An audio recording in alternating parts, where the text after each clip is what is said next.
The final panel of chapter 66 shows Boruto on the verge of death after willingly getting hit by Kawaki's attack. Fast forward to the time skip sequence, Boruto is alive and there seems to be a fight going on between him and Kawaki. So how did Boruto survive this critical wound and why Kawaki ended up like this? Today I have got a really great theory to answer this question. So subscribe if you want more content like this and let's begin.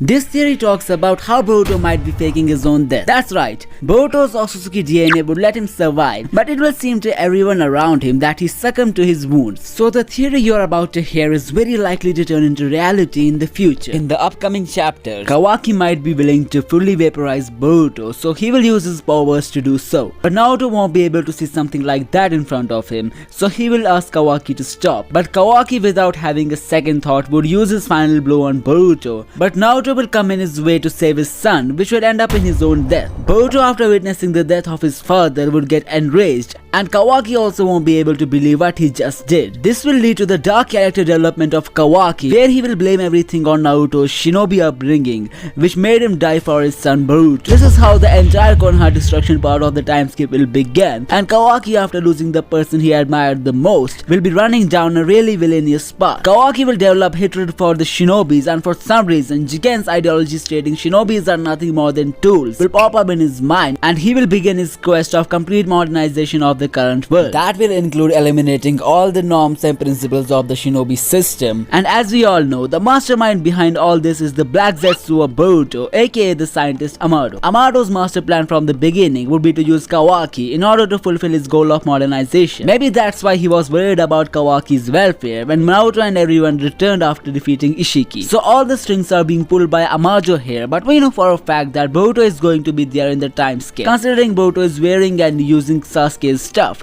it's safe to assume that Sasuke is the one who will be saving Boruto in order to avenge Naruto's death. Sasuke will see Boruto as the last hope to save the shinobi world from an ally turned enemy Kawaki, who's arguably an Otsutsuki level danger. Now there was a theory that I discussed months ago on this channel, stating how Sasuke would help Boruto to regenerate into his body using the karma. Now let's say Sasuke let Boruto implant a karma on him, and after a significant amount of time, Boruto had a rebirth in Sasuke's body. Keeping these circumstances in the mind, the time skip fight of the Karma brothers and their statements are becoming more and more clear. But there's still something that I want you guys to drop your opinion in the comment section. What will Kawaki be doing in the 2-3 year period before the time skip? Will he be going rogue? Will he be joining hands with Aida? Or will he be brewing some conspiracy with Amado? So don't forget to comment down your theory on it. Coming back to explaining the time skip sequence, Kawaki has destroyed the entire shinobi village after accidentally killing his father figure Naruto. The reason was to stop the people from believing in the shinobi norms and principles. Everything from the Hokage mountain to the institutions based on the shinobi heritage have been destroyed. The fate of the residents is still a mystery. Kawaki telling Boruto that he will send him where he sent the 7th refers to taking away his life. Boruto wearing his headband shows the respect that dwells in his heart for the shinobi system and his will of handling the situation in the traditional shinobi way. Boruto asking Kawaki if this was the only way left refers to Kawaki having the chance of not falling into the dark side and overcoming the guilt of his sins in a positive way. But Kawaki justifying the destruction of the Leaf Village by saying the shinobi age is over means that he wouldn't be able to live with the guilt of killing the most precious person to him, and along with the shinobi system,